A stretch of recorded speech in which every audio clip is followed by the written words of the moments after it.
व्हिडा VX2 plus आणि व्हिडा VX2 गो या दोन्हीमध्ये काय डिफरन्स आहे ते बघूया. पहिला डिफरन्स आहे व्हिडा VX2 प्लसमध्ये तुम्हाला फ्रंटला डिस्क ब्रेक मिळतो, तर व्हिडा VX2 गो मध्ये तुम्हाला ड्रम ब्रेक मिळतो विथ कॉम्बी ब्रेक सिस्टीम. दुसरा डिफरन्स आहे व्हिडा VX2 प्लसमध्ये TFT डिस्प्ले येतो, तर व्हिडा VX2 गो मध्ये LCD डिस्प्ले येतो.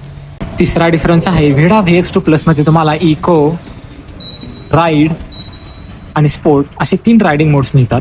व्हिडा VX2 गो मध्ये तुम्हाला इको आणि राईड असे 2च रायडिंग मोड्स मिळतात. चौथा डिफरन्स आहे व्हिडा VX2 प्लसची टॉप स्पीड 80 kmph आहे, तर व्हिडा VX2 गोची टॉप स्पीड 70 kmph आहे.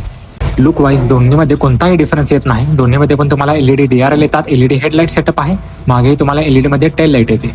तसेच फ्रंटला टेलिस्कोपिक सस्पेन्शन आणि मागे साईड माउंटेड सस्पेन्शन. दोन्हीमध्ये पण तुम्हाला 1.7 kWhच्या 2 रिमूव्हल बॅटरी येतात आणि याची IDC रेंज 142 किलोमीटर आहे, पण रिअल वर्ल्डमध्ये तुम्हाला 100 किलोमीटरपर्यंत रेंज मिळू शकते. व्हिडा VX2 प्लसची ऑन रोड प्राइस कोल्हापूरमध्ये 1,30,000 रुपये आहे आणि गोची ऑन रोड प्राइस कोल्हापूरमध्ये 1,20,000 रुपये आहे. आता या दोन्हीमधील घ्यायची कोणती? जर तुम्हाला फ्रंटला डिस्क ब्रेक, TFT डिस्प्ले तसेच थोडे जास्त टॉप स्पीड हवे असेल तर व्हिडा VX2 प्लस घेऊ शकता. आणि जर तुम्हाला सिंपल ड्रम ब्रेक आणि कॉम्बी ब्रेक सिस्टीम हवे असेल आणि तुमचे बजेट थोडे कमी असेल तर व्हिडा VX2 गो तुमच्यासाठी चांगला ऑप्शन आहे. तर तुम्ही या दोन्हीमधील कोणती घ्याल कॉमेंटमध्ये सांगा.